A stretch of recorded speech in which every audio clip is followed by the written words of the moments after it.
All right. What is up, everyone? Op Soldier here today, and here are going to be my first impressions on Mortal Kombat 1. So, obviously, the long awaited game, Mortal Kombat 1. I've only made one other video with the game released. That was talking to people about continuing to play ranked and things of that sort. So I just kind of wanted to quickly kind of go over my initial thoughts of MK1. I personally think that the game is okay. How do I put this? So this game is one of those games where, like, you've got to look at it this way. So Mortal Kombat 9, like, a lot of people loved Mortal Kombat 9, and a lot of people can't really pinpoint why they liked Mortal Kombat 9. And the best way to put it is, like, the reason why people liked Mortal Kombat 9 is because, like, Mortal Kombat 9 came out around a time where we needed a fighting game like Mortal Kombat 9. That's pretty much the answer. We needed a game that made us feel the hype that Mortal Kombat 9 brought.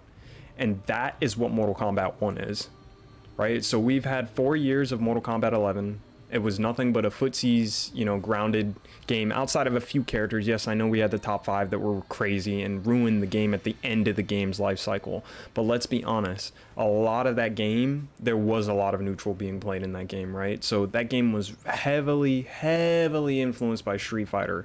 The strike throw, everything. It was heavily influenced by one of the best games of all time, right?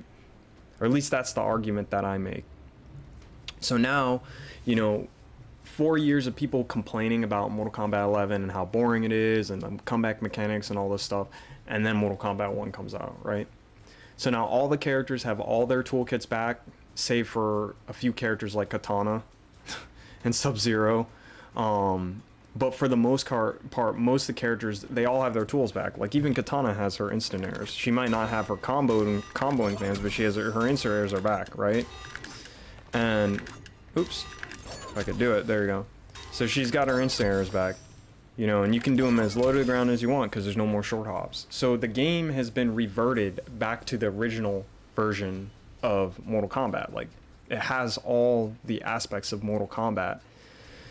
Now, this is where it gets very, very interesting, right? Because you could make the argument that characters have lost some of their tools, like Katana, for example.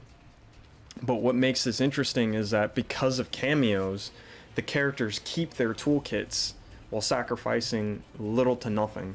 So, for example, Katana doesn't technically have her air fans, right? But in certain situations, well, she doesn't have her comboing air fans, right? Because in any other game, if you did this, you get a full combo off of a fan, right? But because of how quickly fans knock down in this game, you don't get it, right? But watch this. Hold on, I gotta be closer. See that? So now, even though Katana doesn't have her original identity back, she can still technically combo off an air fan. If I could do it again. Oops. Oh gosh. See? So, like, now, like, she's able to combo off of it. Hold on, let me do the full combo real quick. Now, obviously, you're not going to hit confirm that, so it's not like you're actually playing MK9.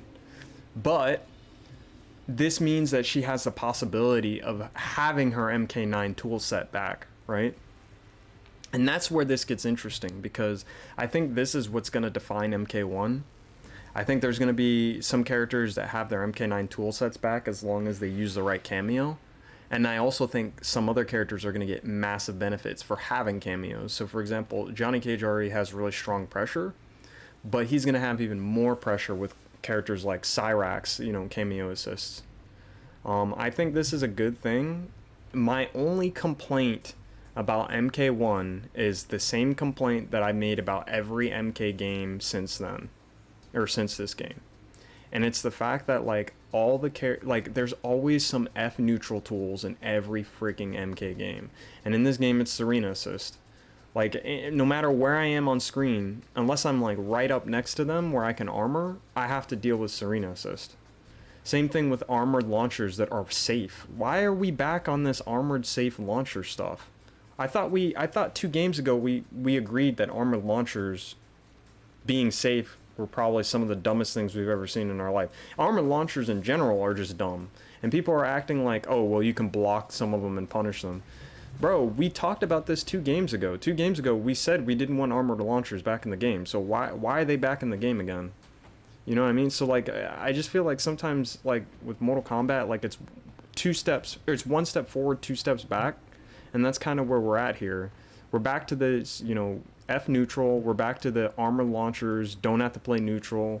You know, mindless kind of gameplay, which is kind of crazy to me, right? Like, you know, I'm not a fan of characters having air dashes. I don't understand why MK has this obsession with air dashes when we don't have invincible anti-airs. Yes, you can make the argument that, and thank God, armor is back, so at least we can anti-air with armor. But still, like, it's ridiculous that this is a thing. I've never really understood, like, MK needs to have invincible anti-airs. Like, we need something that deals with all of this nonsense, right? Like, why are jump kicks still broken still? Like, I've been doing this to Blaze, my friend Blaze, all day. Like, it's just, you can't anti-air this. Like, I mean, obviously Katana can, because her down 2 is ridiculous. But if I'm Sindel and I'm trying to anti-air in a crucial moment, it's gonna whiff. So, like, these are, like, things that, like, I feel like MK should have had fixed 2 games ago, you know? But aside from that, I think the game itself is good. I mean, at least when it comes to how the game looks, how the game feels, how the characters play, yes, the game is fun. But the thing is, we've got to understand, this is the honeymoon phase, right? So, yes, those are good things, and that's going to make the game last longer than MK11, because there's so much more to explore. But I also want to stress that, like, some of these things that are hard to deal with are going to become frustrating in the next few months, right? Like, if Serena does not get nerfed, trust me, there's going to be a lot of people complaining about Serena just coming out and hitting them in neutral and they can't do anything. You know, because there's no, like, she's pretty much instant. You have to literally react from full screen, you know? So, yeah, that's just kind of my opinions on it. I think the game's good. I want to stress, the game is good. I'm not saying the game is bad. I'm just saying that I can already see there's certain things in the game that I know that people aren't going to enjoy in the long run, and I'm hoping NRS will kind of listen to these kind of thoughts that people are going to be having about, like, maybe changing some of the things that, like, I can already see being a problem in the future. Not saying Serena's broken, not saying a character's broken, not saying, you know, that the game is not good. I'm just saying that, like, from my experience, these are things that have always ended up being an issue in the future. So NRS might want to look into that. As far as the characters playing, they play well, like I said, and they're very, very well designed, at least for the most part. There are a few characters that I feel like are still lacking, like Katana. I don't know why Fancy Flick doesn't hit everywhere. It's kind of weird. Like, look, that doesn't hit everywhere. So I don't know, but whatever. Anyway, that's all I want to talk about. Enjoy MK1 for what it is. That's the number one thing I want to say, is when an MK game comes out, there's going to be issues with the game, but enjoy it for what it is, and you'll end up liking playing Mortal Kombat, right? You know, I enjoyed MKX when it came out. I'm still my most hated game of all time, but I enjoyed it when it came out. I had fun, and then I moved on, and that's how you should view MK games. Play them through their lifespan and go on to the next one. So, anyway, have fun playing Mortal Kombat. Have a good fight.